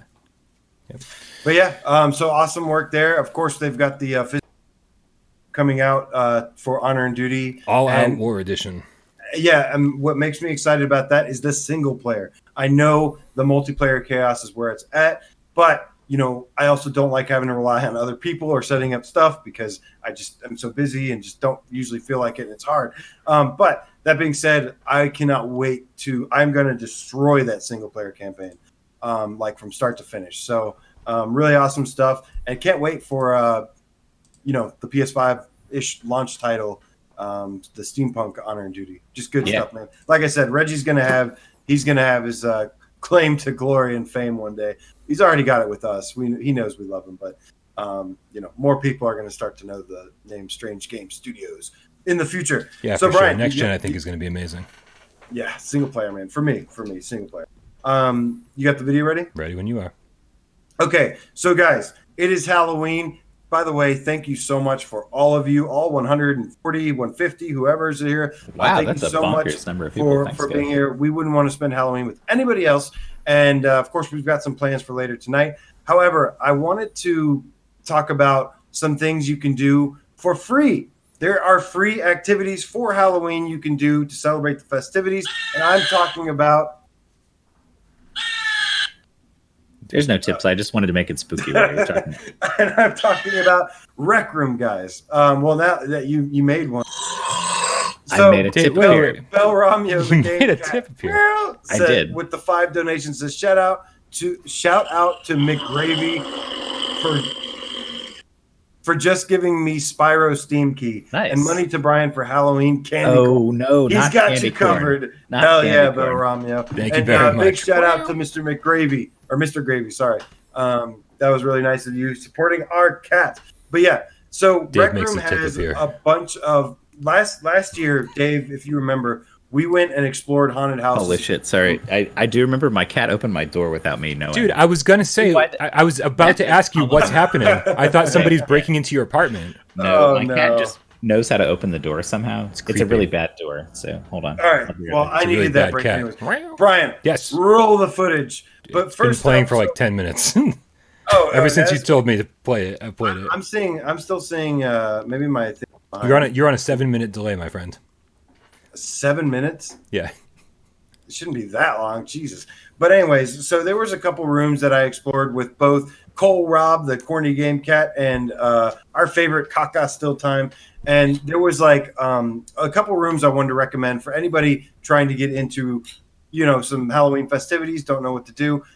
There's a Bloodborne level, which had you there was a really, really cool, actually polished Bloodborne remake level. I don't know about anyone else. I love Bloodborne. This whole idea, this was actually supposed to be my own self-made Vicar Amelia. That was the plan originally, but it was really hard to do it by myself. And then I forgot Vicar Amelia had horns, so I had to go with Sherwolf Holmes. But Sherwolf Holmes, that's a good one. I went to a Halloween party once as Ape Lincoln. I was a gorilla with a stovepipe hat on. But yeah, you guys need to check out this Bloodborne level. There's a really awesome part where these ones that I'm talking about right now work the best as multiplayer with other people, because there's other good ones, but they didn't work as well multiplayer. But yeah, this Bloodborne one, it even has like Bloodborne beasts, and it like one person stands on the point and it picks him up and it smacks him and he turns into like a pile of meat that just falls. It was so amazing to watch. The other one was they actually have a FNAF Five Nights at Freddy's role-playing game where it puts you in the pizza thing. There's one person that is in the security cameras and stuff, and it functions. There's costumes that everyone can grab, and they can run up, and they hit this button if they get inside before the person can close the door. If they get inside, it does like a jump scare noise. There was also a Nightmare Express, which was basically like a slow-moving train ride. Yeah, I see now. Well, it's delayed on mine, but yeah, there's the Bloodborne. Am I seeing what they're seeing right now? I don't No, you were spot on. Right. You were talking about Bloodborne when it was Bloodborne. You were talking about FNAF when it was FNAF. Nice. And now, yeah. But okay, great. I love it when that happens because I can't see shit. But Nightmare Express was just a train ride that you get on, and it was pretty cool. Go ahead, Dave. Tell me which one it's on. Let's see what a wormhole sounds like. That's not even a spooky sound. Hold on. That's way spookier. There we go. Yeah. That's from Creeper Betty. Oh my God.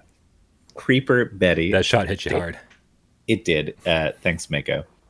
Oh no, Petrifying Pumpkins did one too. I got to do both of these now. Okay, so Creeper Betty says Dave needs Halloween candy too, with a bunch of cute Halloween emojis. And then Petrifying Pumpkins, my arch nemesis, says, "Show your donger, Dave." I won't. I'll take shots. I appreciate you not doing that. How dare you, Petrifying Pumpkins, come here just to self-promote? We all know that you don't care about us. You just want to have some attention. Right? So you can get out. That is the cheapest advertising anyone has ever paid for. Seriously, I thought you were better than that. He's like, what will €2 I give just me? talk shit over 2 minutes.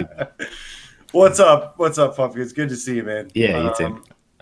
And thank you, Betty. I hope you're having a good Halloween, everybody. Which one is it on, Brian? Which one is it on so I can catch up? I don't know. Some carnival Express, entrance. There's a barn. Okay. So that's Awesome Autumn, which is an awesome platformer, man. And this thing, you think of Rec Room, you think basic looking, not too great looking. These look really, really good. So far I've got Bloodborne, FNAF RP, Nightmare Express, Frightful Feast was there for a second, which is just a spooky room with like some iconic horror guys. Awesome Autumn is an amazing place where you climb this huge tree. Hopefully that's the one showing. And then finally there was Spooky Manor.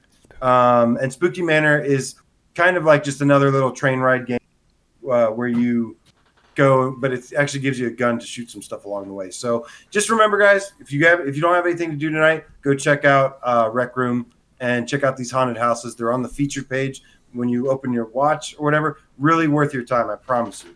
Especially these that I mentioned. People in Rec Room always go all out with this kind of stuff. I remember a couple of years back, maybe it was last year, there was this one where you were in this little like neighborhood, and every now and then someone would just become the killer who had like a chainsaw, and he would just chase people around, and you would just hide in bushes and try to get away from him until they have a much better version of that this year, where you're the Grim Reaper. I can't remember the name. I wish I could remember the name. Put a shout out. But there's one where you're a Grim Reaper, and there's like a whole city that you're running around, and they let you jump like 10 feet in the air. So every time you jump, and yeah, I scared the shit out of Cole Rob because like he didn't see where I was, and so like I was like jumping around on rooftops and stuff. I came up right behind him, and he turned around. And I was like, "Got you, fucker!" And just scared the shit out of me. I need to check some of those out because that's always a good time. Just going on a tour of any. And a lot of them are featured. So if you hop into Rec Room right now, I think you'll see on the featured rooms list like a bunch of these spooky ones to check out. Polish Paul VR, your Polish PSVR, Paul, dude. what's up? Hello, Hey, Polish yeah, Paul. man. We're so happy happy Halloween you're to here. everybody. Yes, we are. So happy to see all of you, man. Really means a lot. You just dropping in and say hi. The one guy who clicked dislike on our video just showed up. That's Polish Paul. Hey, bud. But yeah, man. But yeah, go check these out. Especially go check out that Bloodborne room. Any fans of Bloodborne, go check out that Bloodborne room. You have to. It's so good. We got a $2 donation from Professor Lilith. Thank you, Professor Lilith, with just a big old smiley face. Thank you so much. Very much appreciated. But yeah, I mean that's about it, man. For me, we did get the Five Nights at Freddy's update, which I'm not going to stay too long on. But you definitely, what are you guys playing tonight? What's everybody playing tonight in the chat? Let us know, and let us know if you're going to be streaming and stuff. Brian, Dave, what are you guys playing tonight? Wait. You brought up Curse of the Dreadbear, and then you didn't actually say anything. Talk about it. Yeah, but I can answer your question. We'll get back to that. You can talk more about the DLC. Well, I was hoping that you're playing the DLC tonight, right? Maybe. No, Who, me? No, never mind. No, I'm never purchasing any Five Nights at Freddy's DLC in my life. Sorry. This is why I don't talk about around you. No, you can talk about it. I'm just not going to buy it. No, I know. It's actually really amazing. And for those that don't know, not every single game is just sit there and press buttons. Yeah, there are games where you run around and stuff. They were watching me. I was playing the corn maze earlier, and you basically had a dude stalking you the whole time. You got to find keys and then unlock the gate that goes with it. But yeah, there's games with full locomotion. There's games where you run down halls from shit. There's all this stuff. So really, really good stuff. I was shocked to see the number of people who were surprised to see something other than sitting in an office pushing buttons. Right. We've talked about Five Nights pretty often, and I feel like we've been clear about it. But I think if this is a game off your radar, then you probably you wouldn't know until you see it. I think the Curse of the Dreadbear stuff is awesome. I really like how they mix stuff up. For the more stuff we see that got unlocked now that it's all unlocked, really just makes that $10 DLC really, really justified purchase. I love it. I think it's an amazing deal. I love the game to death. One of the scariest games, dude. Oh my god, have fun when you play Night 2 on the Halloween room one. Oh fuck, man. It's really scary. It really is, man. It got me pretty good. Lots of jump scares, lots of scary shit, lots of atmosphere, but absolutely awesome game. And you can get both it and the DLC for the price of the game alone right now if you want it. So I recommend Five Nights with the Dreadbear and then Spookies right now. Definitely. That's really what's going on. If you haven't played the Persistence, you haven't played Home Sweet Home. Persistence is on sale, right? Five Nights is on sale. There's a lot of good Halloween stuff on sale right now. This is the last week. This is the last week to get all the stuff that's on the sale. So, stock up, man. If you got the money, do it. It's really good. So here's my plan for the night, and I don't know if it's a good idea or a bad idea. I'm going to assume it's just horrible, just terrible idea. I did not get my top 5 video up or AJ's top 5 video up today, like I wanted to celebrate Halloween. And so but one of the things I wanted to do to celebrate Halloween was I'm working on a speed run of Resident Evil 7. Yeah. I'm not nearly where I need to be to actually speedrun it. So I didn't know if the cats were interested in watching me play through another time to kind of re-get my bearings and kind of figure out how... I mean, on Halloween, Dave, everyone wants to watch you... I will. Hold on. Everyone wants to watch you play Resident Evil. So if you play that, we'll tune in. Hold on. We got a zombie growl for Petrified Pumpkins. Not just we missed Professor Lilith with the $2 donation. No, I already said. Oh, you it. did? Oh, okay. Yeah. Petrified Punch and my other girl. He says you guys are getting exposed next week, all of you. What does that Bring mean? it on, Pump. Bring it that on. mean? It means he found all our nudes and he's going to put them on a YouTube video. Yes. Oh, dude, just give me your phone number. I've got 1,000 of them on my phone. I'll just send them directly to you. Right? Half my phone is just dick pics. There we go. No, but so that's the thing is I don't know if I blast through Resident Evil 7 as fast as I possibly can, right? I don't want anyone thinking that this is an actual speed run. But this is especially not if you're streaming. This is sort of Why don't we take that into the Discord? Maybe this is and talk about it? No, I'm just telling people what's happening and what to expect. So it's not a conversation. It's just a, hey guys, I thought you were asking. Oh well, but the thing is like I want people to know that this is another step in me getting closer to an actual speed run, and I'd like to see if I go through pretty much as fast as possible, trying to remember where everything is, how much time I'm going to have to shave off. I'm going to say that like I probably can't finish this game in under 8 hours, so I still need to. I'll have to cut that time in half to get to unlock the weapon I want to unlock. So I may be doing an 8-hour live stream tonight. I'll be doing the live stream tonight, but I don't know how long it's going to take me. So I got to give a real quick shout out to Polish Paul once more because it's his birthday. Oh, motherfucker! Polish Paul. He is a ghost baby. He always says it's his birthday. It was his birthday on my birthday. This is bullshit. He's always trying to steal our thunder. Well, if it is his birthday, man, happy birthday to you. God damn it, Nick. That's really awesome. Nick. Oh my God. Nick. Or if you go to our Discord, it's Nick Bulo.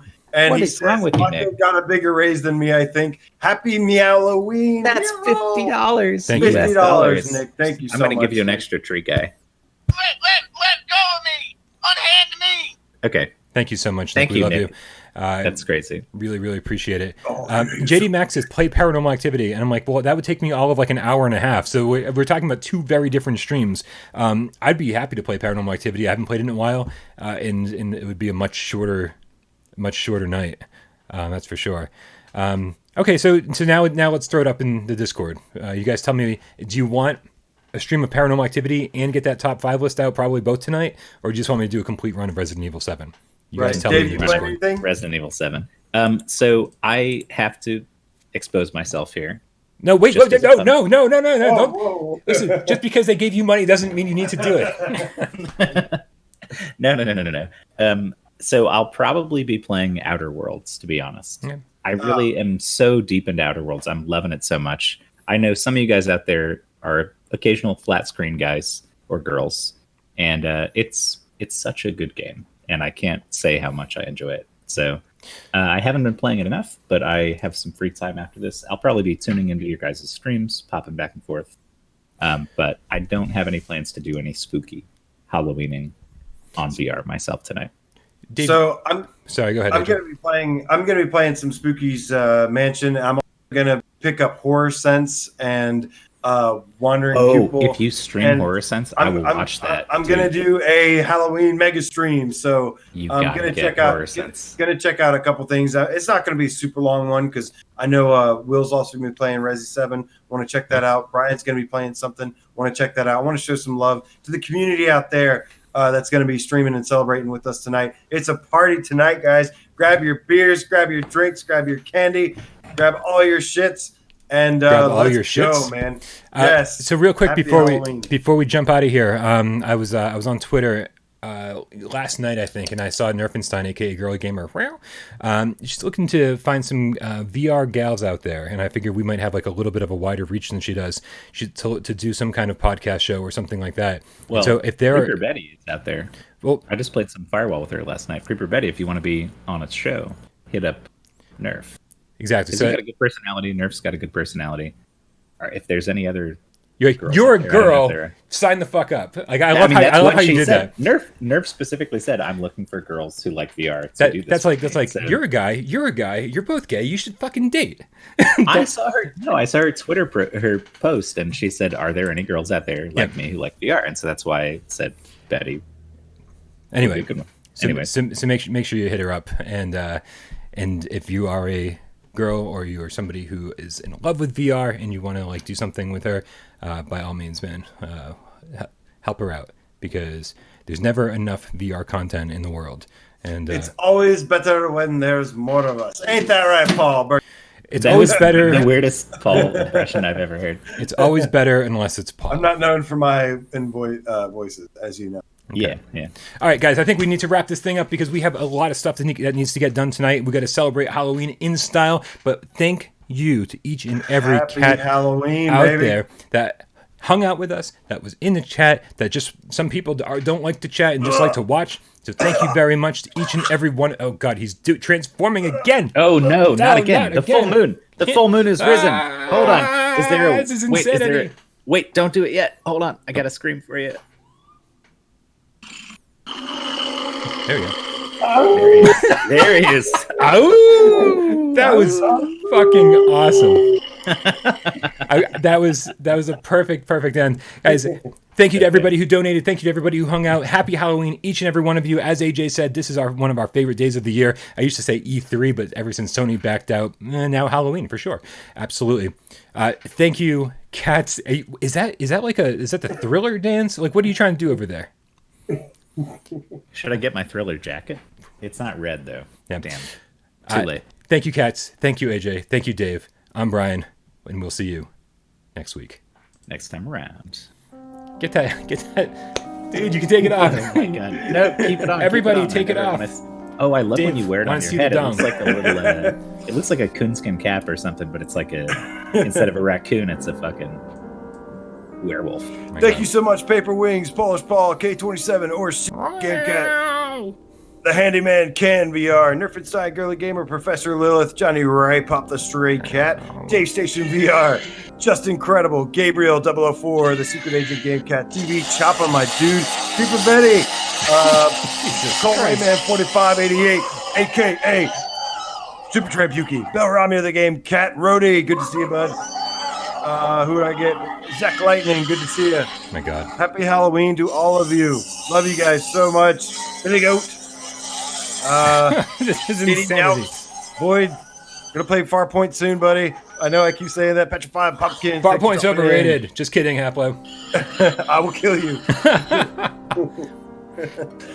Kaisan. Fist bump to you. Joystick Guru, Decepticon. Ah, yeah.